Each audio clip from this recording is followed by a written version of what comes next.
Hey everybody, and welcome to our first part of the bullet journaling series. So today I really just wanted to keep it simple and show you guys some possibilities for what you can do, as well as I will walk you through a layout, through our very first layout. So if you know what bullet journaling is already, and you're just looking for new ideas for spreads and everything, then stay tuned because I'll have a few ideas for you in this video, but also tomorrow I'll have more for you. But if you are brand new, then stick around for this one because I'm going to walk you through exactly how to get started. So for this first one, I just, again, wanted to show you kind of a little flip through of some ideas that I have for you so you can just kind of get a feel for how you can use this bullet journal for yourself. If you've ever Pinterested bullet journaling, you will see that there are like tons and tons of options and it can get very overwhelming. So I want to encourage you, if you're just starting, to keep it simple and just go with what you know. So if you know that you're looking for a planner, then simply keep it simple and start with a planner. If you know that you're looking for a notebook for keeping track of like all of your brilliant ideas, then use it for that to start with and then build on from there. So start with one thing, pick your one thing, and then move on from there. So this is my very first, this was my very first journal. I have a lot of fun ones in here that I won't show you everything because it's a hot mess. But I've been playing around with it for quite a while now, and this is kind of the first time that I actually was proud of my spread, so I'm going to just show you guys the spread really quick. It's nothing fancy, there's lots of mistakes. I am not an artist, so I just want to preface this with that. But again, I just want to show you some options for how you can also use it. So this first one right here is where it says Hello October. It's called a cover page. So when you're starting a new month, if you're using this as a planner, when you're starting a new month, a lot of times you will see people create a cover page. This is simply a place for you to kind of say, okay, this is start of the new month, place to be artistic, and just to kind of start fresh for, what you got going on. You can write your goals on this page or really just take it in any direction that you want. I was just trying to practice with doodling and playing around and just having a little bit of fun. So this is what, a cover page is for the month of October, which was, a couple months ago now. And this is kind of where we're going to start, no matter what kind of planner you have, you always want to have an overview of the month ahead, right? So that's what this is. This is my overview. I put some goals down on the bottom. I doodled a little bit. I put in some important meetings that I had. And really, I was just kind of playing around. I don't write a lot in my monthly spreads. I use it mostly just to look at a calendar so that I know what day is what. And then, if there's something really important, like a doctor's appointment, then I'll pop it in there just so I have another place to remind me where it is. I also created a grateful spread for the month of October. And I got a little bit creative with it. These are all supposed to be candy corns. And again, see, not an artist, so it does not have to be perfect. But, it was just every day I woke up and I wrote down something that I was grateful for. So it was a fun way to kind of keep this colorful and fun. And that's kind of what my goal was for the month of October, was just to keep it fun and colorful and be able to work on some of my creativity because I am not the greatest at artistic ability. It was just kind of a fun thing to mess around with. And the next one I want to show you guys this is a weekly spread. This one's probably my favorite because I have my days all on one side and then I have all my other stuff that I need to worry about on the other side. So, I've got, Sunday through Saturday and I have everything that I need to get done on those specific days. And then over here I have housework, because I need to keep track and get better about doing all of that. I have what we had for dinner every day of the week. And then I had, important things to do this week, important things to do next week. This was kind of one of my trackers. I was trying to track whether I was doing my devotional every day, so I just filled a little dot in for every single day. You can see I really didn't do that great at keeping up with it, but that's life. And same with social media. This was my trackers for whether I posted on these social media accounts, and that was a bad week for all of that, but that's okay. I wanted to show you guys, in general what this looked like. And I also wanted to show you this specific one because I made a giant mistake and I put a 7 instead of an 8 and I just fixed it. So that's what I wanted to show you that because it doesn't have to be perfect. You can make mistakes. It's okay. It's your own journal. It's for you. So if there are mistakes and you're okay with having those mistakes, own it and live it and just, move on. So yeah, this one was just to encourage you that if you make a mistake, it's okay because you can turn the page and next week is a totally blank slate. But if mistakes bother you like that and you make this mistake, you can also draw a giant X or tear the page out and just move on to the next one and no one will ever know. So that's the beauty of this, and I just wanted to show you this one in particular for that reason because perfection is not what this is about. This is about you creating something, a system that works for you. So that's the planner side of it. We'll move on and I'll show you some other fun stuff in the next few days, but that's kind of, the gist of the planner side of it. And now I actually want to go through and walk you through how to draw those out so that it works for you. Okay, so I'm going to grab my other journal because this, again, this was my first one. This is the Electrum 1917, and it's a great journal. The only thing that I do want to note to you guys is that sometimes there is some bleed through, so you can see, you know, what was on this page on the next page. So if that bothers you, then that might not be the best one to start with. If it doesn't bother you at all, then go ahead and start with that one. I am going to grab my other journal.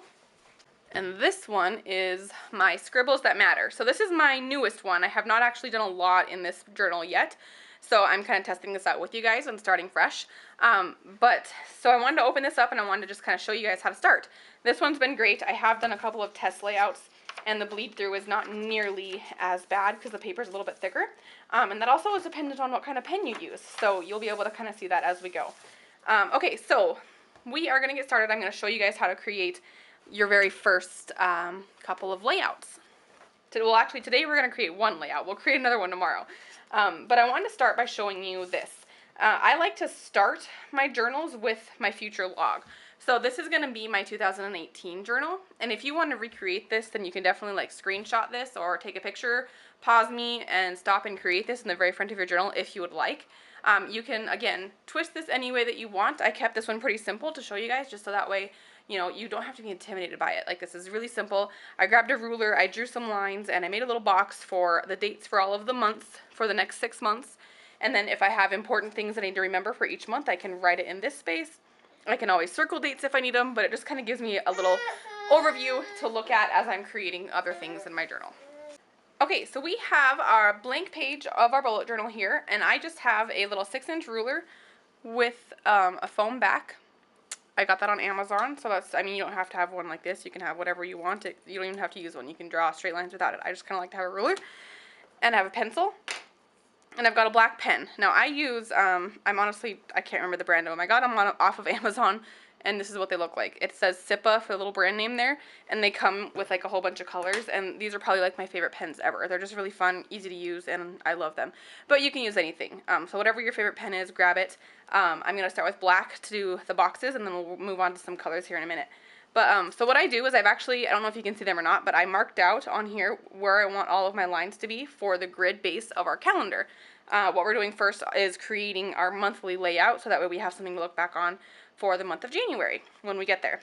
So what I did was I went through and I counted out all the little dots, because if you can't see this, then these are little dots. This is dot paper, so you can kind of like count it out and, you know, make things straight and even and all of that. So we're going to draw our lines for our calendar first, and I'm going to walk you through this. I'm probably going to speed up the video while I'm drawing, just so that this doesn't take 8 million years. So I'll get started there, and you can just watch along. Watch and follow along. Get out your own notebook and do this with me.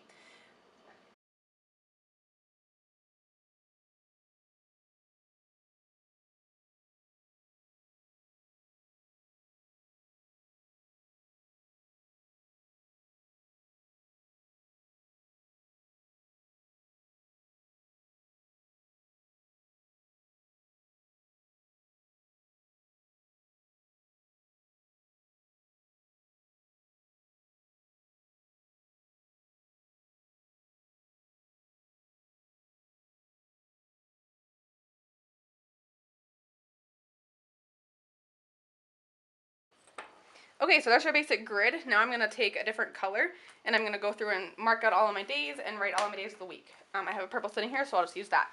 But keep it simple and just write your days up top.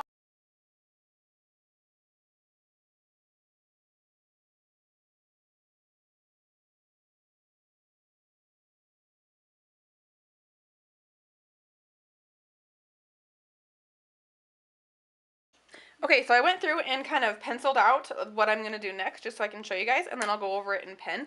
But I like to kind of keep the words for January simple, so I'm going to show you just kind of a simple way to do it that doesn't take very long, that you can kind of do on your own.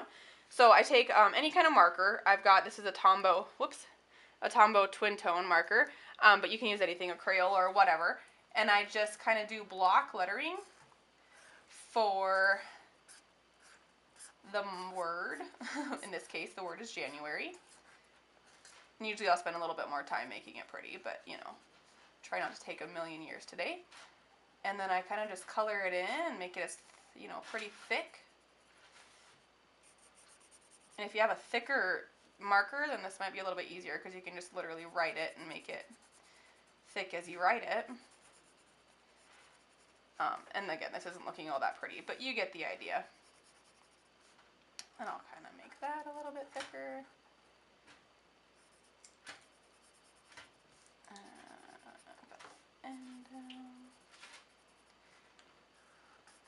And I can, and then again, you know, like the joy of this is I can always go back and kind of change it and, you know, make my lines a little straighter if I want to after the fact.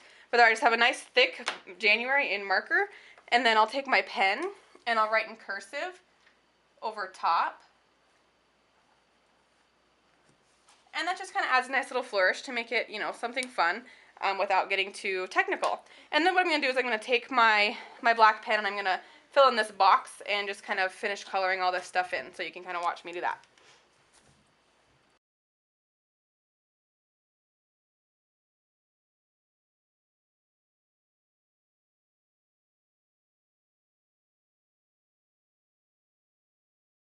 So I made this kind of a little banner up here, and I'm not the best at drawing banners, so, you know, just kind of bear with me. But I want to do a little banner so that I can just write the word goals, and then I can fill in my goals up here.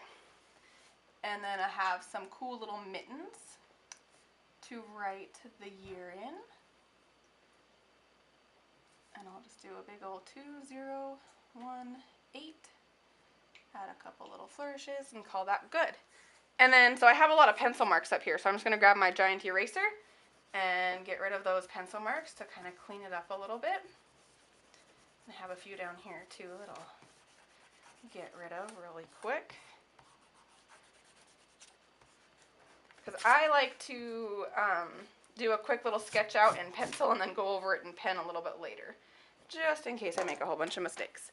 So the next thing I have is I also have a snowflake and an Olaf here that I'm just going to kind of stencil out really quickly.